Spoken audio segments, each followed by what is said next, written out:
Good evening, brethren. No, that's not loud enough. When I say good evening, brethren, I want you to say, don't jump the gun, very loudly, good evening, Brother Francis.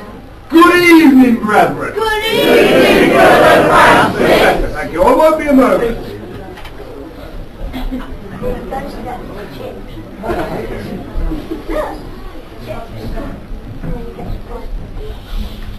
It's okay, I'm a chipmunk.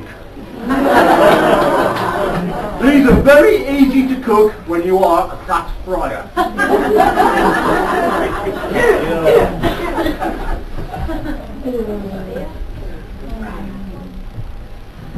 Sorry about this, but I have got a drink habit. But it's okay because it's abseil. Anyway, as you might guess, I'm from a monastery. Now this monastery is a really, really remote area. No sir, not Bulkington, even more remote than that. As you can tell by the tartan hassock, this monastery is in a remote part of the Scottish Highlands. Now I joined this monastery many years ago, and my first job in the monastery was as a scriptor. My job was to copy out the ancient books in hand, by hand. Now as you can imagine, previous generations of monks had copied out the books by hand. So the process went on.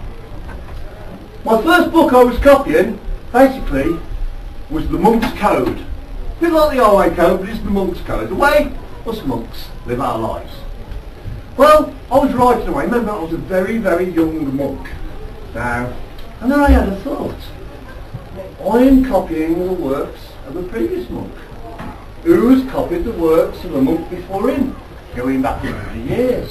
How about if somebody had made a mistake, I thought? But better have a word with the boss.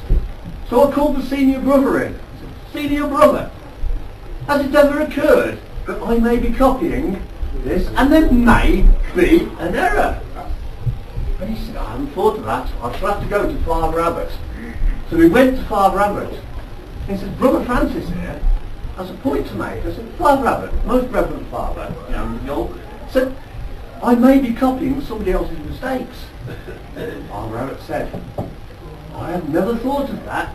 He said, but we have the originals down in the cellar underneath the monastery. I'll go and check them immediately. So the Reverend Father, he disappears into the cellars, and I'll go back to my little table. Well, I'm writing away, and the first night the Reverend Father has not reappeared. There is a little concern. I'm still thinking, could I be copying somebody else's mistakes?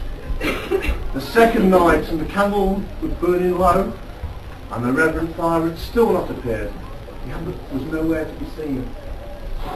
By now I was a little bit worried, but I thought, there's probably quite a lot to read, so I'll wait a while.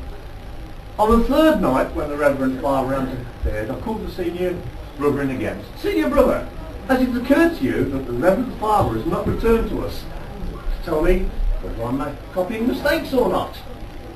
And the senior brother said, that is true, Brother Francis.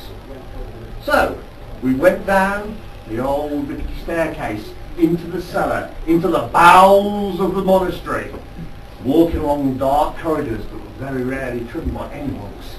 This was a very privileged room I was heading towards, the sanctum where all the special books were kept. And we paused outside a large wooden door, the senior brother and me, and we listened. And from inside the room we could hear and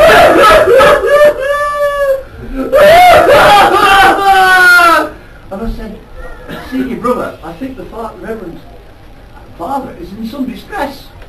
He said, I think you're right, Brother Francis. Perhaps we should enter the chamber.